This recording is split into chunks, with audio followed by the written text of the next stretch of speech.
السلام علیکم، میں ہوں امیر عباس۔ وفاقی وزیر دفاع خواجہ آصف صاحب نے قومی اسمبلی میں انکشاف کیا ہے کہ ٹیکس پر ڈاکہ ڈالنے والے پارلیمنٹ میں بیٹھے۔ جہاں ہزاروں ارب کا ٹیکس چوری ہو وہاں بجٹ کہاں سے بن پائے گا؟ خواجہ صاحب کا شکوہ بجا ہے، لیکن خواجہ صاحب شاید بھول گئے ہیں کہ وہ کوئی خطیب یا موٹیویشنل سپیکر نہیں بلکہ حکومتی وزیر ہے۔ پارلیمنٹ میں بیٹھے ٹیکس چوروں کا محاسبہ کرنا ان کی حکومت کی ہی ذمہ داری ہے۔ اب تو ویسے بھی مسائل کی نشاندہی کرنے والی اپوزیشن بھی ہوا میں تحلیل ہو چکی ہے۔ پارلیمنٹ میں جو اپوزیشن رہ گئی ہے وہ بھی فرینڈلی ہے۔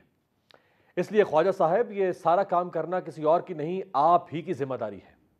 عوام نے مینڈیٹ دے کر آپ کو پارلیمان کے ٹھنڈے کمروں اور دبیز نشستوں پر بیٹھ کر صرف جوشیلی تقریریں کرنے نہیں بھیجا، بلکہ انہی ٹیکس چوروں کا احتساب کرنے کے لیے قانون سازی اور ان پر عمل درآمد کے لیے بھیجا ہے۔ خواجہ صاحب شاید آپ بھول گئے کہ آپ کی اتحادی حکومت کے پہلے سال 2022 کے صرف 9 ماہ میں وزیراعظم شہباز شریف کی کابینہ کے 22 وزراء نے دنیا بھر کے ممالک کے 93 دورے کیے، جن پر قومی خزانے سے 8.5 کروڑ روپے خرچ ہوئے۔ وزیر خارجہ بلاول بھٹو کے دوروں کے اخراجات اس کے علاوہ ہیں۔ خواجہ آصف صاحب اپنی لہو گرما دینے والی تقریر کرتے وقت شاید یہ بھول گئے تھے کہ گیلپ کے ایک حالیہ سروے میں انکشاف ہوا ہے کہ ہر 10 میں سے 7 پاکستانی یہ سمجھتے ہیں کہ ملک میں کاروبار چلانے کے لیے رشوت دینا ضروری ہے۔ خواجہ صاحب یہ لمحہ فکریہ آپ کے لیے ہونا چاہیے تھا، آپ کسی اور کو سنا رہے ہیں۔ خواجہ صاحب آپ بھول گئے ہیں کہ ملکی اداروں سے رشوت کا خاتمہ کرنا آپ کی ہی حکومت کی ذمہ داری ہے۔ خواجہ صاحب آپ شاید 1991 سے پارلیمان کا حصہ ہیں، جب آپ پہلی بار سینیٹر بنے تھے۔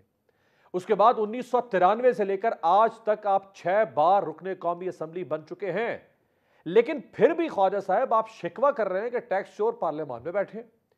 یہ شکوہ آپ خود اپنے آپ سے کر رہے ہیں یا قومی اسمبلی کے در و دیوار سے؟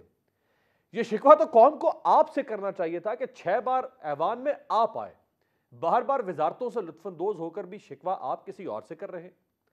خواجہ صاحب نے اسمبلی کے فلور پر یہ انکشاف بھی کیا کہ ملک میں غربت ختم نہیں ہوئی۔ غربت ختم کرنے کے لیے جو لوگ آ رہے ہیں وہ پہلے اپنی غربت ختم کر رہے ہیں۔ خواجہ صاحب یہ بھول گئے کہ ان کی اپنی جماعت مسلم لیگ نون 3 بار وفاق میں اقتدار کے مزے لوٹ چکی ہے۔ 90 کی دہائی سے پاکستان کے سب سے بڑے صوبے پنجاب میں 12.5 سال سے زیادہ عرصہ حکومت کی ہے صرف شہباز شریف صاحب نے۔ ہر دور میں ممبران کی تعداد کے اعتبار سے قومی اسمبلی، سینٹ اور پنجاب میں مسلم لیگ نون ہی پہلی یا دوسری سب سے بڑی جماعت ہوتی تھی اور ہے۔ تو پھر خواجہ صاحب اس ملک کے کروڑوں لوگوں کی غربت کا احساس یا حساب آپ کس سے مانگ رہے ہیں؟ کل مسلم لیگ نون کے پارٹی انتخابات بھی ہونے جا رہے ہیں۔ اب دیکھنا یہ ہے کہ کیا اس پارٹی الیکشن میں عام رہنما پارٹی عہدوں تک پہنچتے ہیں یا ہمیشہ کی طرح کلیدی عہدوں پر ایک بار پھر شہباز شریف، مریم نواز، حمزہ شہباز ہی فائز ہوں گے؟ میرے ساتھ موجود ہیں 2 معتبر شخصیات، آنریبل سینیٹر پاکستان مسلم لیگ نواز، سابق وفاقی وزیر عباس آفریدی صاحب، آپ کا بہت شکریہ۔ جنرل ریٹائرڈ اعجاز حسین آوان صاحب، سیاسی و دفاعی تجزیہ نگار جنرل صاحب، آپ کا بھی بہت شکریہ۔ جنرل صاحب آپ سے آغاز کروں گا۔ سر اکثر شکوہ سیاستدان کرتے ہوئے ہمیں ملتے ہیں، وہ پروگرامز میں بیٹھ کے شکوہ کریں، وہ پارلیمنٹ میں بھی شکوہ کریں، وہ کسی پریس کانفرنس میں شکوہ کریں، اور شکوہ وہ یوں کر رہے ہوتے ہیں کہ جیسے ان کا کوئی کردار نہیں تھا اس ملک کے بنانے یا بگاڑنے میں، وہ کبھی بھی اقتدار میں نہیں آئے، یہ کوئی اور تھا جو یہ سب کچھ کرتا آ رہا تھا۔ جنرل صاحب تھینک یو ویری مچ امیر عباس۔ بات یہ ہے، بڑا ایک ہارڈ فیکٹ آف لائف ہے کہ ہمارے پولیٹیشنز بڑے مزے سے جو بلند بانگ دعوے کرتے ہیں، اور جب بہت بڑے دعوے ان لوگوں کے خلاف کرتے رہے جن کے ساتھ آج شراکت اقتدار کر رہے ہیں، تو اس وقت کو بڑے آسانی سے کہہ دیا جاتا ہے کہ وہ میری پولیٹیکل سٹیٹمنٹ تھی۔ تو مجھے نہیں سمجھ کہ آج اس ایوان کے فلور پر کھڑے ہو کے وہ یہ پولیٹیکل سٹیٹمنٹ دے رہے ہیں یا الزام تراشی کر رہے ہیں یا اعتراف جرم کر رہے ہیں، یہ جاننا بڑا مشکل ہے ان انوائرمنٹ میں جن کے آج کل یہ نظام جو رائج ہے۔ اب جس چیز کی طرف آپ نے نمائندگی کی، آپ نے بڑا جو کچھ انٹرو میں کہہ دیا ہے اس میں مزید اضافہ کرنا بہت مشکل ہے کہ یہ شکوہ در و دیوار سے ہے، اپنے نظام سے ہے، جس نظام کا وہ حصہ رہے ہیں اس سے ہے، یا ملک کے اداروں سے ہے، انسٹیٹیوشن سے ہے، جن کو بنانا اور ان کو راہ راست پہ لانا بھی پارلیمنٹیرینز کی ذمہ داری ہے۔ یہی ادارہ قانون سازی کرتا ہے، یہی قانون پر عمل درآمد کرانے کا پابند ہے، یہی باقی اداروں کو رین ان کرنے کا بھی پابند ہے، چاہے وہ بیوروکریسی ہو یا باقی کوئی بھی ادارے ہوں، ان سب سے کام لینا بھی پارلیمنٹیرینز کا اور برسر اقتدار لوگوں کا کام ہے۔ تو آپ نے کہہ دیا کہ حکومتیں گلہ نہیں کرتی، وہ کام کیا کرتی ہیں، وہ ایکشن کرتی ہیں۔ جنرل صاحب تو یہ بھی فرمائے گا، جنرل صاحب یہ بھی فرمائے گا کہ جی اگر کوئی شخص پہلی دفعہ قومی اسمبلی میں، سینٹ میں یا کسی بھی ایوان میں منتخب ہو کر آئے تو چلیں اس کا شکوہ تو حق بجانب ہو سکتا ہے، وہ پارلیمنٹیرینز جو 6 7 دفعہ کم از کم رکن قومی اسمبلی منتخب ہوئے ہیں اور کئی بار وزارتوں میں رہے ہیں، ان کا شکوہ کرنا کوئی لاجک ہو سکتی ہے اس شکوے کے پیچھے؟ حقیقت تو یہ ہے امیر عباس کہ جو سیاست میں قدم رکھتا ہے وہ اس پورے موزیک کو دیکھ کر اور ملک کی 70 سالہ یا 50-55 سالہ جو روش ہے، سیاسی روش ہے، جو سیاسی پرفارمنس ہے، اس کو دیکھ کر ہی سیاست میں آتا ہے۔ اس کو بھی پہلی دفعہ آنے والے کو بھی گلہ نہیں ہے، اچھے جائے کہ وہ لوگ، اور خواجہ آصف صاحب تو وہ شخص ہیں جو ہر دور میں جب بھی نون کی حکومت بنی ہے ان کے پاس وزارت کا قلمدان رہا ہے، مرکزی وزارت کا، تو ان کو گلہ سوٹ نہیں کرتا، ان کو گلہ زیب نہیں دیتا، ان کو پرفارمنس کر کے دکھانی چاہیے۔ لیکن جیسے پہلے میں نے کہا کہ یہ اس کو ایک دفعہ پیٹ پھاڑنے کا اور الٹا لٹکانے کا دعویٰ بھی کیا گیا تھا، پھر یہ بھی کہا گیا تھا کہ اگر ملک کی لوٹی ہوئی دولت آپ کے عوام کے قدموں پر نچھاور نہ کر دی تو میرا نام بدل دینا، پھر یہ آپ کے باپ کی حکومت نہیں ہے، پھر یہ خزانہ آپ کا ذاتی خزانہ نہیں ہے، یہ قوم کا خزانہ ہے، اس کو لوٹنے کی اجازت نہیں دیں گے۔ مطلب اس میں اتنی ویرائٹی ہے سٹیٹمنٹس میں کہ آپ کس کس بیان کو کوٹ کریں گے۔ دا ریالٹی از کہ اس ملک میں سفارش اور رشوت اس طرح اس نظام میں رائج ہے جس طرح ہمارے جسم میں خون دوڑتا ہے۔ ان دو چیزوں کو نکال دیں، آپ کا سارا نظام دھڑام کر کے گر جائے گا، اس کے بغیر کوئی چیز نہیں کرتی۔ اور آخری آرگومنٹ یہ ہے کہ اس ملک کا سب سے بڑا بزنس ٹائکون وہ یہ کہتا ہے کہ میں تو بھائی فائلوں کو پہیے لگاتا ہوں، میں سب سے زیادہ بلیک میل میں ہوتا ہوں، سب سے زیادہ رشوت میں دیتا ہوں، سب سے زیادہ، بلکہ سلیم صافی کے ایک پروگرام میں انہوں نے کہا تھا کہ آپ کو میں پیسے دیتا ہوں، آپ کاروبار کر کے مجھے اس ملک میں دکھا دو اگر رشوت نہیں دینی تو یہ بیماری تو ہمارے پورے نظام میں سرایت کر چکی ہے۔ آفریدی صاحب ایک آؤٹ سائڈر کے طور پہ، آپ ایک سینیٹر یا پارلیمنٹیرین نہیں ہیں، ایک آؤٹ سائڈر کے طور پہ اگر آپ کسی ایسے شخص سے ایسی سٹیٹمنٹ سنیں جو ایک نظام کا حصہ ہے، اس نظام کے سمٹ آف پاور پہ بیٹھا ہو مسلسل، آپ کو کیا لگے گا کہ یہ سٹیٹمنٹ ان کو دینی چاہیے یا سٹیٹمنٹ یہ تو شکوہ ہم کریں کوئی اور کرے، باہر بیٹھا ہوا شخص؟ دیکھیں، ایک تو میں آپ دونوں کی باتوں کو اتفاق کرتا ہوں، ٹھیک ہے، اس میں دو رائے نہیں ہے، لیکن ایک چیز مجھے تعجب ہوتی ہے، آپ نے کہا کہ لیڈر کہتا ہے یہ میرے سیاسی سٹیٹمنٹ تھی۔ آیا سیاست جھوٹ بولنے کا نام ہے؟ قطعاً نہیں۔ جیسے ہم نے کہا 32 پنچر لگے تو جی سیاسی بات تھی، آرمی کے جنرلز پہ کہ ہم پہ حملہ کیا گیا تو کہا کہ وہ تو میرے پاس معلومات نہیں ہیں، کیا یہ سیاسی باتیں ہیں؟ اسی طرح اگر اور پارٹیوں والی بات کرتے تو سیاست جھوٹ کا نام نہیں ہے، سیاست خدمت کا نام ہے۔ سیاست میں جب آدمی بات کرتا ہے تو وہ اپنی قوم اور ملک کے عوام کی ایک ڈائریکشن پہ بات کرتا ہے۔ دیکھیں، ایک چیز واضح کرنا ہے، جو رشوت کی بات ہے، میں خود بھی کاروباری ہوں، میں ایک ٹریڈر بھی ہوں، میں باہر ملکوں کے ساتھ بھی ٹریڈ کرتا ہوں، ایران، افغانستان، پاکستان، یہ تو 100% میں آپ کو ایک ایگزامپل دیتا ہوں۔ ہمارا سامان آتا ہے مزار شریف سے، افغانستان سے پاکستان کے بارڈر پہ، ہم 1 روپے رشوت نہیں دیتے، ٹھیک ہے؟ پھر پاکستان کے بارڈر سے لے کے پشاور تک ہم ایک گاڑی پہ 25 سے 30 ہزار روپے دیتے، ٹھیک ہے؟ اس طرح ہم افغانستان سے جب پاکستان آتے ہیں تو ہم 1 کلو زیادہ وزن نہیں لے سکتے بارڈر تک، لیکن جب پاکستان سے گاڑی جاتی ہے افغانستان تو افغانستان میں اس کو روک کے اس کو 2 گاڑیوں میں شفٹ کر دیا جاتا ہے۔ اسی طرح ایران کی بات میں کروں تو ایران سے لے کے بارڈر تک ہم 1 روپے رشوت نہیں دیتے۔ پھر جب ہم پاکستان کی حدود میں آتے ہیں پھر اس کا حساب آپ نہ پوچھیں۔ تو پھر رشوت وہاں سے شروع ہوتی ہوگی, ایک منٹ، کفتان سے ایک- اسلام آباد تک رشوت ہی رشوت ہوگی پھر. ابھی سنیں پھر دوسری بات, آپ کو بڑا تعجب ہوگا, جی ایران کے شہر کی طرف جب ہم جاتے ہیں, ادھر سے ایک گاڑی کا وزن جو ہم لے جاتے ہیں تو وہ اس سے 3 گاڑیوں میں تقسیم ہوتا ہے, اور جب ایران سے 3 گاڑیاں آتی ہیں ادھر ہم اس کو ایک گاڑی میں ڈالتے ہیں. صحیح. آپ کا ایکسل لوڈ اس پاکستان کا پورے فوج کا بجٹ یہ ایک ایکسل لوڈ کی وجہ سے پورا ہوتا ہے. رشوت جو ہے یہ تو جیسے میرے بھائی نے کہا کہ ہمارے خون میں رج بج گیا ہے, صحیح. اور یہ سارا کرپشن جو ہے یہ سارا عوام پہ بوجھ آتا ہے, یہ آپ کے اینڈ کنزیومر پہ بوجھ آتا ہے. اگر خواجہ آصف صاحب اسمبلی کے فلور پہ کہتے ہیں کہ پارلیمنٹ نہیں, میں پارلیمنٹ سے آگے جاؤں گا, اگر اس مسئلے کو ہم نے ٹھیک کرنا ہے, یہ جو ابھی دوبارہ ڈالر چڑھا, آپ کو پتہ ہے یہ کیوں چڑھا؟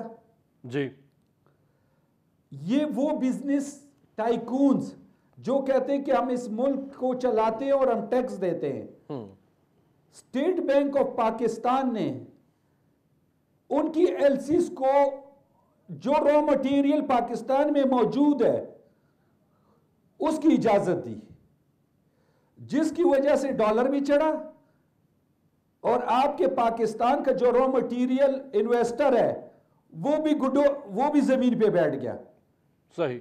جب domestic investor raw material use کرتا ہے تو وہ اس کو ری انویسٹ کرتا ہے اپنے بازار میں, گاڑی خریدتا ہے, شاپنگ کرتا ہے, دکان جاتا ہے. اب یہ جو افریدی صاحب مجھے بتائیں, یہ جو آپ فرما رہے ہیں افریدی صاحب, یہ جو آپ فرما رہے ہیں, آپ آج چونکہ فیڈرل منسٹر نہیں ہیں اور آپ اس وقت سینٹ آف پاکستان کا حصہ نہیں ہے, تو آپ جو کہہ رہے ہیں وہ باتیں سر آنکھوں پر, لیکن یہی باتیں اگر آپ کر رہے ہو ایک فیڈرل منسٹر کے طور پہ بتائیں, ایک کرنٹ سینیٹر کے طور پہ بتائیں, تو تعجب ہوگا نا لوگوں کو کہ بھائی آپ تو خود منسٹر ہیں اور آپ بتا رہے ہیں کہ تفتان سے زیادہ کتنا پیسہ دیا جاتا ہے. میں آپ کو جواب دیتا ہوں. جیو کا پروگرام تھا حامد میر کے ساتھ, میرا پرانا پروگرام تھا, میں اس ٹائم فیڈرل منسٹر تھا. جی میں نے سینٹ میں تقریر کی ایک, جب میں نے تقریر کی تو انہوں نے شام کو مجھے ٹی وی پہ بلایا اور کہا کہ عباس جو تقریر آپ نے کی ہے تو صبح آپ منسٹر نہیں ہوں گے. میں نے کہا میری منسٹری میں نے ایک حلف لیا ہے اور اس میں نے یہ کہا ہے کہ میں اپنے ملک کے لیے کام کروں گا. تو میرا جو ویژن تھا اس ٹائم جو پشاور میں واقعہ ہوا تھا, جی میں نے کہا منسٹری ہو نہ ہو میں اپنے ملک کے لیے ہمیشہ حق کے بارے میں کھڑا رہوں گا. اگر ہم جس دن اس حلف کو سمجھیں اور ہم آئین و قانون کو سمجھیں تو یقین مانے پاکستان اتنی مضبوط ریاست ہے, 1 سال میں آپ کے سارے قرضوں سے بھی جان چھوٹتی ہے, بے روزگاری بھی ختم ہوتی ہے. بالکل صحیح. یہی بات آج میں آپ کو ایک اتنا بڑا بریکنگ نیوز دیتا ہوں, بہت ضروری, فرمائیں. وہ ایسا بریکنگ نیوز دیتا ہوں کہ جس کو آج تک پورے 70 سال میں کسی نے ہائی لائٹ نہیں کیا. کے پی کے سے گیس کی پروڈکشن ہوتی ہے اور پاکستان آتی ہے, پنجاب آتی ہے. ہم 22% گیس پروڈکشن کرتے ہیں پوری کنٹری کا, اور یہ 44% پہ پہنچ جائے گی 3 مہینے بعد. اچھا. اور یہ جتنے پائپ ہے ان پہ میٹر نہیں لگا ہوا, مطلب یہ جو گیس آپ ایک جگہ سے لاتے ہیں اور مین جگہ پہ اس پہ میٹر نہیں ہے. آپ کو سمجھ آ رہی ہے؟ جی بالکل صحیح ہے. یہ جو جتنا گیس نکل رہا ہے 44% نکلے گا, اس کے اوپر میٹر ہی نہیں ہے کسی لائن پہ, یعنی کوئی حساب ہی نہیں ہے کہ کتنی گیس پروڈیوس ہو رہی ہے اور کتنی کنزیوم ہو رہی ہے. نہیں, کنزیوم نہیں, کہ یہ کتنی پروڈیوس ہو رہی ہے اور کون سی کمپنی لا رہے ہیں, اور یہ مین اس میں جا رہی ہے, پرائیویٹ سیکٹر جا رہی ہے, اس کا میٹر ہی نہیں ہے. بالکل صحیح ہے. جنرل صاحب سر, میں آپ تو ایک پیج پر تھے, اب سینیٹر صاحب بھی ہمارے ساتھ ایک پیج پر آ گئے ہیں, تو اب حل کس کے پاس ہے پھر؟ تو دیکھیں, میں پہلی بات تو ہے کہ میں افریدی صاحب سے پہلے ملاقات نہیں ہے, میں ان کو اپنا سلام پیش کرتا ہوں کہ انہوں نے بڑی دلیرانہ طریقے سے ایز اے محب وطن فارمر یا موجودہ پولیٹیشین اور فارمر سینیٹر انہوں نے یہ بات کی. حقیقت یہ ہے جو ہم باتیں کر رہے ہیں یہ ریالٹی ہے، اور یہ ہم نے صرف ٹپ آف دی آئس برگ کو لیا ہے. آئس برگ بہت بڑی چیز ہے اور نیچے ہے ابھی. یہ سب کو پتہ ہے. یہ نہیں ہے کہ ہمارے وزیر اعظم لا علم ہیں. ان کا بہت بڑا کاروبار ہے اس ملک میں. ان کے باہر ملک سے باہر کاروبار ہے. ملک سے باہر سے پیسہ اندر آتا ہے، اندر سے باہر جاتا ہے. یہ بھی ان کو پتہ ہے. جتنے بزنس ٹائکون ہیں جن کی طرف ہم اشارہ کر رہے ہیں ان کے ریکارڈ پہ بہت کچھ آ چکا ہے، اور بہت سارے ایسے پارلیمنٹیرینز اور دوسرے اداروں کے لوگ موجود ہیں جنہوں نے جائیدادیں ملک سے باہر بنائی ہوئی ہیں. یہ سب کو پتہ ہے. لیکن اس سب کو جو اشرافیہ ہے ہمارے ملک کی، جس کی پرسنٹیج آپ 5% کہہ لو یا 10% کہہ لو، یہ وہ لوگ ہیں جن کا پورے ملک کے وسائل ان کے اپنی گرفت میں ہیں. اگر وہ لوگ ہی ایوانوں میں بیٹھتے ہیں اور رائے راست پہ نہیں چلنا چاہتے، تو جو ایک عام شہری ہے، جو 230 ملین کی ہم جو بات کرتے ہیں، ان میں سے تو 10% ہیں جو تمام تر وسائل کے مالک بھی ہیں، پالیسی سازی بھی کرتے ہیں، ان پہ امر درآمد بھی کرواتے ہیں. اور اس کے باوجود ملک کا آج یہ حال ہے کہ ہم کاسہ گدائی لے کر پوری دنیا کے آگے پھر رہے ہیں. بڑی خوبصورت بات کی آفریدی صاحب نے کہ یہ بڑا مضبوط ملک ہے. اللہ کی طرف سے کوئی محرومی ہمیں نہیں دی گئی. اس میں دریا بہتے ہیں. اس میں دنیا کے ایوریسٹ کے بعد 7 بڑی چوٹیاں اس ملک میں ہیں. یعنی سیاحت کا بھی وجود ہے اور پوٹینشل ہے، زراعت کا بھی ہے، انڈسٹری کا بھی ہے. اور جو ہماری 60% نوجوان طبقہ ہے وہ 2 ہاتھ اور 1 منہ لے کر پیدا ہوتے ہیں، جو چائنیز پروورب ہے. تو اس کے مطابق بڑے ہارڈی لوگ ہیں. ہم 37 سے 40 ڈگری ٹیمپریچر میں ادھر لوگ سڑک بنا رہے ہیں میرے ملک میں. یہ جہاں میں رہتا ہوں یہاں دن کو 40 ڈگری ٹیمپریچر میں چارکول بچھا کے لوگ سڑک پہ کام کر رہے تھے. اور 24 ڈگری یورپ میں ہو جائے تو وہاں ویدر وارننگ آ جاتی ہے. تو اتنی ہارڈی قوم، اتنی مشقت کرنے والی قوم، اگر اس کو ہم اس پوٹینشل کو ہارنس نہیں کر سکتے اور اس کو پولرائز کر کے اپنی ہنڈیا جو ہے اس کو گرم رکھنا ہے، تو پھر انفارچونیٹلی مجھے کوئی امید نظر نہیں آتی کہ یہ گیون سسٹم میں ہم کس طریقے سے آگے جائیں گے. بہت زبردست جل صاحب، very well summed up. Afridi صاحب، یہ تو ہم سنتے رہے ہیں اور ہم بھی لوگوں کو بتاتے ہیں کہ جی اتنے منرلز ہیں پاکستان میں، اتنے دریا، اتنے جنگل، اتنے نہیں میں آپ کو ایک بہت کام کی بات. جی آپ ذرا جنرل صاحب بھی ناراض نہ ہوں اور آپ نے بھی ناراض نہیں ہونا. حکم کریں. میں آج اس ملک کا دکھتی رگ پہ انگلی رکھ دیتا ہوں، شاید اس کے بعد میرا حال بہت خراب ہو جائے. اس طرف نہ جائیے گا، باقی جو کہنا کہہ دیں آپ، ادھر نہ جائیے گا. میں آپ کو ایک بات بتاتا ہوں. جی، یہ جو ہم پولیٹیشین، فوج، Noon league, peoples party, P T I, یہ ہو گیا ملک کو اس نے خراب کیا، ایسا نہیں ہے. اس ملک میں انہوں نے کہا کہ اشرافیہ جو 5% نہیں، اشرافیہ وہ جو 0.0000001% ہے، جس کے پاس اپنے جہاز ہیں، جس کے ساتھ اپنے گولف کلبز ہیں، جس کے پاس پورا بزنس بینک سے لے کے سیمنٹ انڈسٹری سے لے کے ٹیکسٹائل سیکٹر سے لے کے شوگر انڈسٹری سے لے کے زمینوں کے کاروبار سے لے کے یہ سارا، اور ہر ملک میں ان کے ویلاز ہیں، ہر ملک میں ان کے فلیٹس ہیں.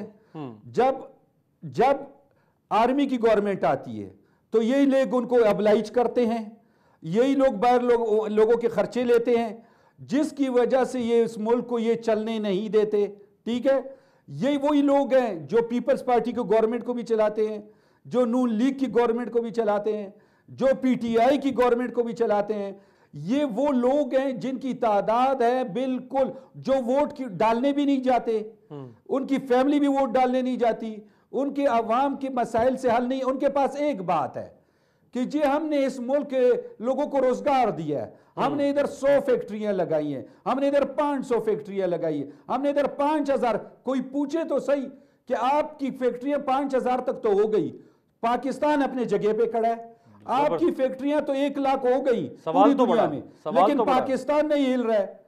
یہ اچھا, اس میں آپ کی نیوز چینل بھی انوالو ہیں, انہی لوگوں کی نیوز چینل بھی ہیں, میڈیا بھی ان کے کنٹرول میں ہے, اخبار بھی ان کے کنٹرول میں ہے, سوشل میڈیا بھی ان کے کنٹرول میں ہے, ہمارے سیاسی پارٹیاں بھی ان کے کنٹرول میں ہے. اگر جب تک یہ 6 مہینے یا 1 سال جو پالیسی بنے, جو لوگ بنائیں, وہ ان کے لیے پیٹ کر دیں. ان کے اربوں 500 ارب روپے یہ بقایا جاتا ہے, یہ کربوں روپے کی سبسڈیز لیتے ہیں. یہ جو ہے ٹیکسیشن کا ایسا نظام گورنمنٹ میں بجٹ میں لاتے ہیں جو ان کو ہٹ نہ کریں. یہ جو آپ نے اصل سوال اٹھایا ہے افریدی صاحب, یہ جو آپ نے اصل سوال اٹھایا ہے بہت عام سوال ہے کہ ان لوگوں کی یا جو اشرافیہ ہے, جو ایلیٹ کیپچر ہے پاکستان پہ, ان کی تو ہر چیز دن دگنی رات چگنی ترقی کرتی گئی, لیکن پاکستان وہیں کا وہیں کھڑا ہوا ہے. اسی سوال پہ انشاءاللہ کسی اور نشست پہ مزید بات کریں گے. بہت بہت شکریہ سینیٹر عباس افریدی صاحب اور جنرل اعجاز امان صاحب ہمارے ساتھ موجود تھے. بریک کے بعد بات کریں گے کراچی میئر کے انتخابات. بریک کے بعد خوش آمدید. جب کوئی طاقتور زبردستی کسی کمزور کا مال اپنے قبضے میں کر لے تو اس وقت ایک کہاوت کہی جاتی ہے, جس کی لاٹھی اس کی بھینس. آج کراچی میں میئر اور ڈیپٹی میئر کا انتخاب ہوا. نمبر گیم میں برتری کے باوجود جماعت اسلامی کے امیدوار حافظ نعیم بے بسی کی تصویر بنے رہے اور پیپلز پارٹی کے مرتضی وہاب میئر کراچی منتخب ہو گئے. کراچی کے 7 اضلاع کی کل 246 یوسیز ہیں, جہاں رواں سال جنوری میں بلدیاتی الیکشن ہوئے تھے. تمام مراحل مکمل ہونے کے بعد سٹی کاؤنسل کے ممبران نے شو آف ہینڈ کے ذریعے آج 15 جون کو میئر اور ڈیپٹی میئر کا انتخاب کیا. سٹی کاؤنسل میں پاکستان پیپلز پارٹی کی اپنی مجموعی سیٹیں 155 ہیں. جماعت اسلامی مجموعی سیٹوں کے ساتھ 130 پر کھڑی ہے. تحریک انصاف کے پاس مجموعی سیٹیں 62 ہیں. مسلم لیگ نون کے پاس مجموعی نشستیں 14. جمعیت علماء اسلام فضل الرحمان گروپ کے پاس مجموعی نشستیں 4, جبکہ تحریک لبیک پاکستان کے پاس 1 نشست ہے. میئر کا عہدہ حاصل کرنے کے لیے 184 نشستیں درکار تھیں, تاہم سادہ اکثریت کسی بھی ایک جماعت کے پاس نہیں. اگر نمبر گیم کی بات کریں تو مسلم لیگ نون اور JUI فے پیپلز پارٹی کی اتحادی ہے.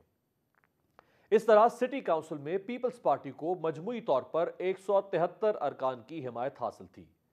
جماعت اسلامی اور PTI نے میئر کراچی کے لیے اتحاد کر لیا اور سٹی کاؤنسل میں ان کی مجموعی تعداد 192 تھی. یعنی پیپلز پارٹی اتحاد کو 173 اور جماعت اسلامی کو 192 اراکین کی حمایت حاصل تھی. چنانچہ یہ واضح تھا کہ جماعت اسلامی اپنا میئر بنانے میں کامیاب ہو جائے گی, لیکن ایسا نہ ہو سکا. آج میئر کراچی کے لیے پیپلز پارٹی کے امیدوار مرتضی وہاب اور جماعت اسلامی کے حافظ نعیم کے درمیان مقابلہ ہوا, جس میں مرتضی وہاب کو 173 ووٹ ملے جبکہ حافظ نعیم کو 160 ووٹ ملے. یوں مرتضی وہاب 13 اضافی ووٹ لے کر میئر کراچی منتخب ہو گئے. یہاں اہم بات یہ ہے کہ میئر کراچی کی ووٹنگ کے لیے PTI کے 30 منحرف اراکین نے ووٹ کاسٹ نہ کرنے کا فیصلہ کیا اور وہ پولنگ سٹیشن نہیں پہنچے. بعد ازاں حافظ نعیم الرحمان نے الزام لگایا کہ پیپلز پارٹی کی جانب سے قبضہ کیا گیا ہے اور ہم یہ مینڈیٹ قبول نہیں کریں گے. ہمارے 31 اراکین کو اغوا کیا گیا, خریدا گیا. پہلے الیکشن کمیشن جائیں گے, پھر عدالت جائیں گے. ہم میدان چھوڑنے والے نہیں, ہم پرامن احتجاج کریں گے. اچھی بات یہ تھی کہ پاکستان پیپلز پارٹی کے رہنما اور صوبائی وزیر ناصر شاہ نے میئر کراچی کے لیے جماعت اسلامی کے نامزد امیدوار حافظ نعیم الرحمان کو ڈیپٹی میئر کراچی کی پیشکش کی ہے. صورتحال آپ کے سامنے ہے. جس کے پاس اکثریت تھی یا جو اکثریت کو کلیم کر چکا تھا وہ آج الیکشن ہار گیا, اور جس کے پاس اکثریت نہیں تھی وہ الیکشن جیت گیا. ایک بریک پر جاتے ہیں, بریک سے واپسی پہ بات کریں گے پاکستان کی معیشت کے بارے میں.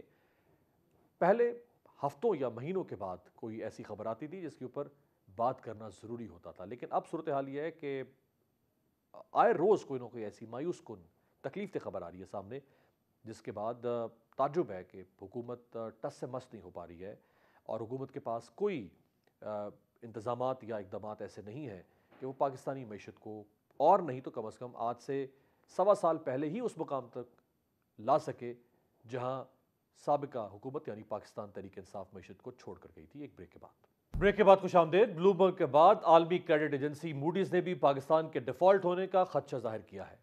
موڈیز نے اپنی رپورٹ میں دیوالیہ ہونے کی اصل وجہ IMF پیکج نہ ملنا، روپے کی قدر اور زر مبادلہ ذخائر میں کمی کو قرار دیا ہے۔ موڈیز نے اپنی رپورٹ میں خدشات کا اظہار کرتے ہوئے کہا ہے کہ IMF پیکج کے بغیر اور زر مبادلہ کے ذخائر انتہائی کم ہونے کی وجہ سے پاکستان کے ڈیفالٹ کا خطرہ بڑھ گیا ہے۔ حالات یہ ہیں کہ ٹیکسٹائل ملز ایسوسی ایشن کے مطابق مئی میں پاکستان کی ٹیکسٹائل برآمدات 30% کم ہو گئی ہیں۔ اسی طرح رواں مالی سال مئی میں بیرون ملک پاکستانیوں نے 2 ارب 10 کروڑ ڈالرز پاکستان بھیجے۔ مئی میں ورکرز ترسیلات اپریل کے مقابلے میں 4% اور گزشتہ سال مئی کے مقابلے میں تقریباً 13% کم رہیں۔ Overseas investors chamber of commerce and industry کی حالیہ سروے رپورٹ کے مطابق پاکستان میں کاروباری اعتماد میں نمایاں کمی ہو رہی ہے۔ دوسری جانب تیل کے شعبے کی multi national company shall petroleum نے پاکستان میں اپنی کمپنی شیل پاکستان لمیٹڈ کے 77% شیئرز فروخت کرنے کا اعلان کر دیا ہے۔ شیل کمپنی گزشتہ 75 سال سے پاکستان میں کام کرنے کے بعد یہاں اپنے شیئرز فروخت کرنے جا رہی ہے۔ شیل کمپنی کی جانب سے یہ اعلان ایسے وقت میں سامنے آیا جب پاکستان معاشی بحران کا شکار ہے اور مختلف مقامی اور غیر ملکی کمپنیوں کی جانب سے اپنے پلانٹس بند کرنے یا اپنی پیداوار کم کرنے کی اطلاعات تواتر سے سامنے آ رہی ہیں۔ شیل پاکستان ملک میں تیل کے شعبے میں تیسری بڑی کمپنی ہے جس کے ملک بھر میں پیٹرول پمپس موجود ہیں۔ شہباز حکومت اور وزیر خزانہ اسحاق ڈار مسلسل معیشت میں بہتری کے دعوے کر رہے ہیں، لیکن زمینی حقائق اس کے برخلاف ہیں۔ جس IMF کے قرض پر حکومت تکیہ کیے بیٹھی ہے وہ حکومت کو آنکھیں دکھا رہا ہے۔ حکومت کے پیش کردہ بجٹ پر بھی IMF کو اعتراض ہے۔ زر مبادلہ کے ذخائر نہ ہونے کے برابر رہ گئے ہیں۔ نہ تو یہ حکومت مہنگائی کنٹرول کر سکی اور نہ ہی کوئی معاشی اصلاحات۔ معاشی حالات بد سے بدتر ہوتے جا رہے ہیں۔ چنانچہ سوال یہ ہے کہ ملک کی اس ڈوبتی معیشت کو کون اور کیسے بچائے گا؟ سوال ہے لیکن جواب کسی کے پاس تاحال نہیں۔ آپ سے ملاقات ہوگی پیر کے روز، دیکھتے رہیے گا تبدیلی۔